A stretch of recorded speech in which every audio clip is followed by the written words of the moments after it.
ನಮ್ಮ ದೇಶದಲ್ಲಿ ಜನನ ಮತ್ತು ಮರಣ ಕಡ್ಡಾಯವಾಗಿ ದಾಖಲೆ ಮಾಡಬೇಕು ಅನ್ನೋ ನಿಯಮವೇ ಇಲ್ಲ. ನಾನು 1967ರಲ್ಲಿ ಹುಟ್ಟಿದೆ. ನಮ್ಮಮ್ಮ ಅವ್ರ ತವ್ರ ಮನೆಗೆ ಹೋಗಿ ಸೂಳಿಗಿತ್ತಿ ಎತ್ತಿದ್ದು. ನಾವು ಆಸ್ಪತ್ರೆಗೆ ಹುಟ್ಟಿದವಲ್ಲ, ನಮ್ಮ ಜನಾಂಗ ಯಾರು ಆಸ್ಪತ್ರೆಗೆ ಹುಟ್ಟಿದವರು, ಹೌದಾ?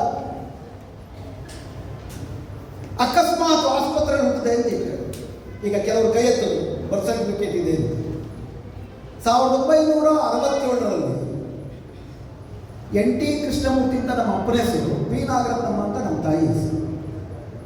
ಕೃಷ್ಣಮೂರ್ತಿ ಮತ್ತು ನಾಗರತ್ನಮ್ಮ ಎಂಬ ಇಬ್ಬರು ದಂಪತಿಗಳಿಗೆ 67ನೇ ಇಸ್ವಿನಲ್ಲಿ ಒಂದು ಗಂಡು ಮಗು ಹುಟ್ಟಿತು. ಶಿವಸುಂದರ್ ಹುಟ್ಟಿದ ಅಂತ ಹೆಂಗೆ? ಅದಕ್ಕೆ ನೀವೇನು ಮಾಡಬೇಕು? ಹುಟ್ಟ 6 ತಿಂಗಳೊಳಗಡೆ ನೀವು ಗ್ರಾಮ ಪಂಚಾಯತಿಗೆ ಹೋಗ್ಬಿಟ್ಟು ತೋರಿಸಿ ಅಲ್ಲಿಂದ ಒಂದು ಸರ್ಟಿಫಿಕೇಟ್ ತಗೋಬೇಕು. ಈಗೇನು ಮಾಡಬೇಕು? ನೋಟರೈಸ್ ಮಾಡಬೇಕು. ಅದು ನಿಮ್ಮ ಗೆಜೆಟಲ್ಲಿ ಬರಬೇಕು. ಎಷ್ಟು ಜನ ಅದನ್ನು ಮಾಡ್ಕೊಂಡಿದ್ದೀವಿ? ಪಾಸ್ಪೋರ್ಟ್ ಮಾಡೋಕ್ಕೆ ಹೋದವ್ರಿಗೆ ಇದನ್ನೆಲ್ಲ ಕೇಳ್ತಿದ್ದಾರೆ. ಅಥವಾ ಈಗ ಹುಟ್ಟೋ ಮಕ್ಕಳಿಗೆ, ಈಗೆಲ್ಲ ಮಕ್ಕಳು ಹೆಚ್ಚು ಕಮ್ಮಿ ಆಸ್ಪತ್ರೆಗಳಲ್ಲೇ ಹುಟ್ಟುತ್ತಾರೆ. ಆಸ್ಪತ್ರೆಗಳವರೇ ಹೇಳ್ಬಿಡ್ತಾರೆ, ಒಂದು ಹೆಸರು ಈಗಲೇ ಯೋಚನೆ ಮಾಡ್ಕೊಂಡು ಬಂದ್ಬಿಡಿ, ಸರ್ಟಿಫಿಕೇಟ್ ಕೊಡಬೇಕಾದ್ರೆ ಅವ್ರ ಹೆಸರು ಸಮೇತ ಕೊಡ್ತೀನಿ. ಈ ಮಕ್ಕಳಿಗೆ ಸ್ವಲ್ಪ ಬರ್ತ್ ಸರ್ಟಿಫಿಕೇಟ್, ಬಟ್ ಈ ಮಕ್ಕಳಿಗೆ ಕಷ್ಟ ಏನು? ಅವರಪ್ಪ ಅಮ್ಮನೂ ಈ ದೇಶದಲ್ಲಿ ಹುಟ್ಟಿದ್ದಾರೆ ಅಂತ ತೋರಿಸ್ಬೇಕು. ಅವರಪ್ಪ ಅಮ್ಮ ಹತ್ರ ಸೊ ಬರ್ತ್ ಸರ್ಟಿಫಿಕೇಟ್ ಬಹಳ ಕಷ್ಟ. 4ನೇದು SSLC ಪಾಸು, ಫೇಲು, TC, ಪ್ರವೇಶ, ಈ ಥರದ್ದು ಯಾವುದಾದ್ರೂ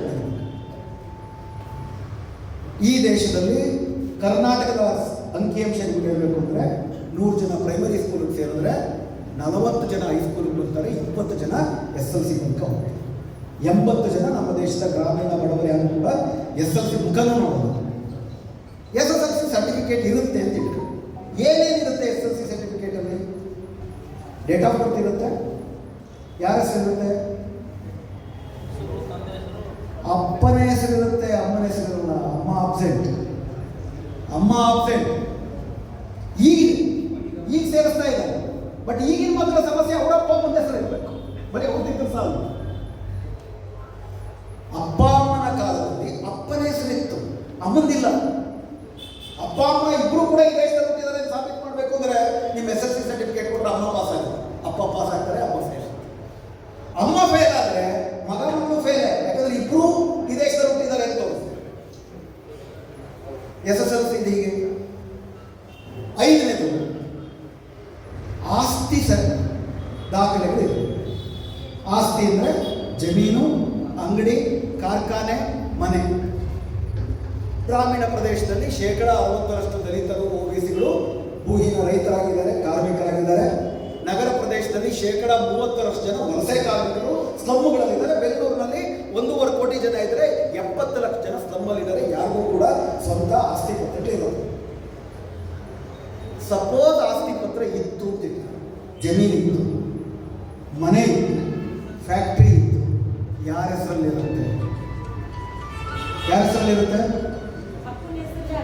ಅಪ್ಪನ ಹೆಸರಲ್ಲಿ, ಅಜ್ಜನ ಹೆಸರಲ್ಲಿ, ಗಂಡನ ಹೆಸರಲ್ಲಿ, ಮಗನ ಹೆಸರಲ್ಲಿ. ನನ್ನ ಹೆಸರಲ್ಲಿ ಇರೋಲ್ಲ. ನೀವು ಹೋಗ್ಬಿಟ್ಟು ಚುನಾವಣಾ ಆಯುಕ್ತರ ಹತ್ರ ನಮ್ಮಪ್ಪ ಆಸ್ತಿವಂತ, ನಮ್ಮಪ್ಪನ 10 ಎಕರೆ ಜಮೀನಿದೆ ಅಂದರೆ ನಿನಗಿದ್ರೆ ಹೇಳು. ಇಲ್ಲೂ ಅಮ್ಮ ಆಬ್ಸೆಂಟ್, ಇಲ್ಲೂ ಹೆಂಡತಿ ಆಬ್ಸೆಂಟ್. ಶ್ರೀಮಂತರೇ ಇರ್ಬೋದು, ನಿಮ್ಮ ಹೆಂಡತಿ ನಿಮ್ಮ ಅಮ್ಮ ಹೆಸರಲ್ಲಿ ಆಸ್ತಿ ಇಲ್ಲ ಅಂದರೆ ಆಬ್ಸೆಂಟ್, ಭಾರತೀಯತೆಯಿಂದ ಆಬ್ಸೆಂಟ್. 6ನೇದು ಪಾಸ್ಪೋರ್ಟಲ್ಲಿ ನಿಮ್ಮ ಹೆಸರು. ಪಾಸ್ಪೋರ್ಟ್ ಎಷ್ಟು ಜನ ಪಾಸ್ಪೋರ್ಟ್ ಇದೆ ಸರ್ ಇಲ್ಲಿ? ಅಬ್ಬಬ್ಬ ಅಂದರೆ ಇಲ್ಲಿರೋರಲ್ಲಿ ಒಂದು 10% ಜನ. ಕರ್ನಾಟಕದ ಅಂಕಿಅಂಶ ಏನಪ್ಪ ಅಂದರೆ 8% ಜನರ ಹತ್ರ ಮಾತ್ರ ಪಾಸ್ಪೋರ್ಟ್ ಕರ್ನಾಟಕ. ಬಿಹಾರದಲ್ಲಿ ಬರೀ 2% ಜನರ ಹತ್ರ ಆ ಪಾಸ್ಪೋರ್ಟ್. ಉತ್ತರ ಪ್ರದೇಶದಲ್ಲಿ 4% ಜನರ ಹತ್ರ ಇದೆ. ಅನ್ವಯವೇ ಆಗೋದಿಲ್ಲ ನಮ್ಮ ಪಾಸ್ಪೋರ್ಟ್. ಇದು ಉಳಿದ ಕೆಲವಿದ್ದಾವೆ. NRCನಲ್ಲಿ ನಿಮ್ಮ ಹೆಸರು ಇರಬೇಕು ಅಂತ. NRC ನಡೆದಿರೋದು ಅಸ್ಸಾಂನಲ್ಲಿ ಮಾತ್ರ. ಅಥವಾ ನೀವು ಇದೇ ಗ್ರಾಮದಲ್ಲಿ ವಸತಿ ಆಗಿದ್ದೀರಾ ಅಂತ ಬಿಟ್ಟು ಯಾವುದಾದ್ರೂ ಸರ್ಕಾರಿ ದಾಖಲೆಗಳಿರಬೇಕು. ರಾಜಸ್ಥಾನದಲ್ಲಿ ಆ ಥರದ್ದು ಒಂದು ಕಾಯ್ದೆ ಇದೆ, ನಮ್ಮಲ್ಲಿಲ್ಲ. ಅದನ್ನು ಬಿಟ್ಟು ಇನ್ನು ಉಳಿದವು ನಮಗೆ ಅನ್ವಯವೇ. ಸೊ ಸಾರ ಏನು? ತಾತ್ಪರ್ಯ ಏನು? ತಾತ್ಪರ್ಯ ಏನಪ್ಪ ಅಂದರೆ ಆಸ್ತಿವಂತರಿಗೆ, ಸ್ಥಿತಿವಂತರಿಗೆ ಮೆಟ್ರಿಕ್ಯುಲೇಷನ್ ಪಾಸ್ ಆಗಿರಬೇಕು, ಡಿಗ್ರಿ ಪಾಸ್ ಆಗಿರಬೇಕು. ಷರತ್ತೇನು? ಸುಶಿಕ್ಷಿತರಾಗಿರಬೇಕು, ಪಾಸ್ಪೋರ್ಟ್ ಇರಬೇಕು, ಆಸ್ತಿ ಇರಬೇಕು. ಅಂದ್ರೇನು? ಆಸ್ತಿವಂತರಾಗಿರಬೇಕು. ಯಾವುದನ್ನು ಬ್ರಿಟಿಷರ ಕಾಲದಲ್ಲಿ ಯಾರಿಗೆ ಓಟನ್ನು ನಿರಾಕರಿಸೋದಕ್ಕೆ ಷರತ್ತುಗಳನ್ನು ಮಾಡಿದ್ರು, ಆಸ್ತಿವಂತರು ಸುಶಿಕ್ಷಿತರಿಗೆ ಮಾತ್ರ ಅಂತೇಳಿ, ಅದನ್ನು ಯಾವ ನಮ್ಮ ಸಂವಿಧಾನ ಅಂಬೇಡ್ಕರ್ ಅವರ ನೇತೃತ್ವದಲ್ಲಿ ನಿರಾಕರಿಸಿ, ಆಸ್ತಿ ಇಲ್ಲ ಅಂದರು, ಶಿಕ್ಷಣ ಇಲ್ಲ ಅಂದರು, ಪ್ರತಿಯೊಬ್ಬರಿಗೂ ಸಮಾನವಾದಂಥ ಹಕ್ಕು ಅಂತ ಏನು ಹೇಳಿದ್ರು, ಅದನ್ನು ಪರೋಕ್ಷವಾಗಿ ಏನಾಗುತ್ತೆ, ಇದರ ಪರಿಣಾಮ ಏನಾಗುತ್ತೆ? ಇದರ ಪರಿಣಾಮ ನಾವು ಈಗಾಗಲೇ ನೋಡ್ತಾ ಇದ್ದೀವಿ. ಏನು ನೋಡ್ತಾ ಇದ್ದೀವಿ? ಬಿಹಾರದಲ್ಲಿ 65 ಲಕ್ಷ, ತಮಿಳುನಾಡಲ್ಲಿ 74 ಲಕ್ಷ, ಉತ್ತರ ಪ್ರದೇಶದಲ್ಲಿ 3 ಕೋಟಿ, ಗುಜರಾತಲ್ಲಿ 75 ಲಕ್ಷ. ಇದಿಷ್ಟಕ್ಕೆ ನಿಲ್ಲಲ್ಲ. ಈಗ ನೀವು ಈ ಎನ್ಯೂಮರೇಷನ್ ಫಾರ್ಮ್ ಎಲ್ಲ ಕೊಟ್ಟ ಮೇಲೆ ಮೊದಲನೇ ಹಂತ ಮುಗಿಯುತ್ತೆ. ಏನು ಮಾಡ್ತಾರೆ? ಕರಡು ಲಿಸ್ಟನ್ನು ಅನೌನ್ಸ್ ಮಾಡ್ತಾರೆ, ಮೊದಲನೇ ಕರಡು ಪಟ್ಟಿ. ಅದಾದಮೇಲೆ SIRನ ಕೊನೆಯ ಹಂತ ಪ್ರಾರಂಭ ಆಗುತ್ತೆ. SIRನ ಕೊನೆಯ ಹಂತ ಏನಪ್ಪ ಅಂದರೆ, ಕರಡು ಪಟ್ಟಿ ಅನೌನ್ಸ್ ಆದಮೇಲೆ ನಾನು ಆಕ್ಷೇಪಣೆಗಳನ್ನು ಸಲ್ಲಿಸಬಹುದು ಅಥವಾ ಹೊಸದಾಗಿ ನನ್ನ ಹೆಸರನ್ನ ಫಾರಂ ನಂಬರ್ 6 ಮೂಲಕ ಸೇರಿಸ್ಕೊಳ್ಳಿ ಅಂತ ಹೇಳಿ, ಅದನ್ನು ಕ್ಲೈಮ್ಸ್ ಅಂಡ್ ಅಬ್ಜೆಕ್ಷನ್ ಫೇಸ್ ಅಂತ ಕರೀತೀವಿ. ಇದರಲ್ಲಿ ಏನು ನಡೀತಾ ಇದೆ? ಇದರಲ್ಲಿ ಏನಾಗ್ತಾ ಇದೆ? ಪಶ್ಚಿಮ ಬಂಗಾಳದಲ್ಲಿ, ಗುಜರಾತ್ನಲ್ಲಿ, ರಾಜಸ್ಥಾನದಲ್ಲಿ ಏನಾಗ್ತಿದೆ ಅಂತಂದರೆ, ದಯವಿಟ್ಟು ಗಮನ ಕೊಟ್ಟು ಕೇಳಿ. ನಮ್ಮ ಸರ್ಕಾರದ ಮೇಲೆ ನಾವು ಯಾವ ರೀತಿ ಒತ್ತಡ ತರಬೇಕು ಅಂತ ನಮ್ಗೆ ಅರ್ಥವಾಗುತ್ತೆ.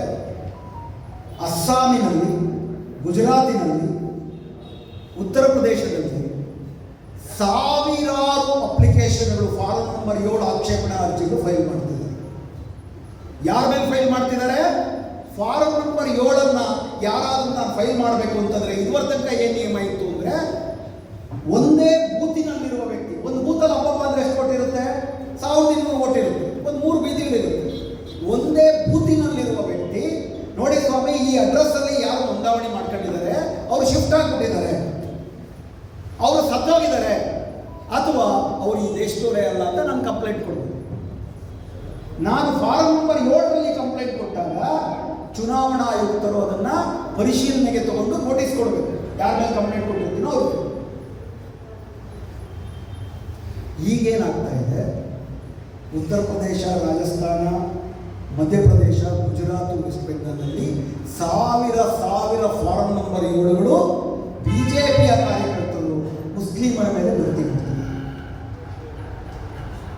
ಇದಿನ್ನೂ ತಮಾಷೆಯಾಗಿದೆ. ತಮಾಷೆ ಅಂದರೆ ದುರಂತ ತಮಾಷೆಯಾಗಿದೆ. 2 ರೀತಿ ಇರುತ್ತೆ. ಈಗ ಅದಕ್ಕೊಂದು ಕಾಯ್ದೆಗೆ ತಿದ್ದುಪಡಿ ತಂದು 2023ರಲ್ಲಿ ಆ ಕಾಯ್ದೆಗೆ ತಿದ್ದುಪಡಿ ತಂದು. ಇದುವರೆ ತನಕ ಏನಿತ್ತು, ನಾನು ಫಾರಂ ನಂಬರ್ 7ರಲ್ಲಿ ಆಕ್ಷೇಪಣೆ ಸಲ್ಲಿಸಬೇಕು ಅಂದರೆ ನಾನು ಅದೇ ಬೂತಲ್ಲಿ ಇರಬೇಕಾಗಿತ್ತು. ಈಗ ಬೂತಲ್ಲ, ಆ ಕಾನ್ಸ್ಟಿಟ್ಯೂಯೆನ್ಸಿನಲ್ಲಿ ಇದ್ದು ಸಾಕು.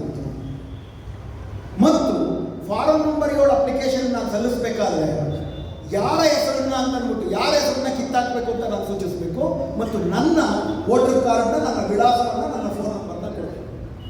ಬಿಜೆಪಿಯ ಕಚೇರಿಗಳಲ್ಲಿ ಏನು ಮಾಡ್ತಿದ್ದಾರೆ ಅಂದರೆ, ಪ್ರಿಂಟ್ ಮಾಡ್ಕೊಂಡು ಬರ್ತಿದ್ದಾರೆ ಫಾರಂ. ಯಾರ ಹೆಸರನ್ನ ತೆಗೆದಾಕಬೇಕು ಅನ್ನೋ ಪ್ರಿಂಟ್ ಆಗಿರುತ್ತೆ, ಯಾರು ಕೊಡಬೇಕು ಅನ್ನೋದು ಮಾತ್ರ ನೀವು ಕೈ ಮೇಲೆ ಬರೋದಾಯ್ತು. ಇದ್ರ ಬಗ್ಗೆ ಸ್ವತಂತ್ರ ಅಧ್ಯಯನಗಳು ನಡೆದಿದ್ದಾವೆ. ಲಕ್ಷಾಂತರ ಈ ರೀತಿ ಬಿಜೆಪಿಯ ಕಾರ್ಯಕರ್ತರು ಲಕ್ಷಾಂತರ ಜನರಿಗೆ ಈ ರೀತಿ ಕಂಪ್ಲೇಂಟ್ಗಳು ಕೊಟ್ಟಿದ್ದಾರೆ. ಫೋನ್ ಮಾಡೋದನ್ನು ಕೇಳಿದ್ರೆ, ನಮಗೆ ಗೊತ್ತಿಲ್ಲ ಸರ್, ಬಿಜೆಪಿ ಕಚೇರಿಗೆ ಕರೆದ್ರು, ಇದನ್ನ ಎಲ್ಲರನ್ನು ಸೇರಿಸೋದಕ್ಕೋಸ್ಕರ ಮಾಡ್ತಿದ್ದೀವಿ, ಸೈನ್ ಹಾಕಿ ಅಂದ್ರು ನಾವು ಸೈನ್ ಹಾಕ್ಕೊಡ್ತೀವಿ. ಈಗೇನಾಗಿದೆ, ಅವರೆಲ್ಲ ಅಪ್ಲಿಕೇಶನ್ಗಳು ನೋಟಿಸ್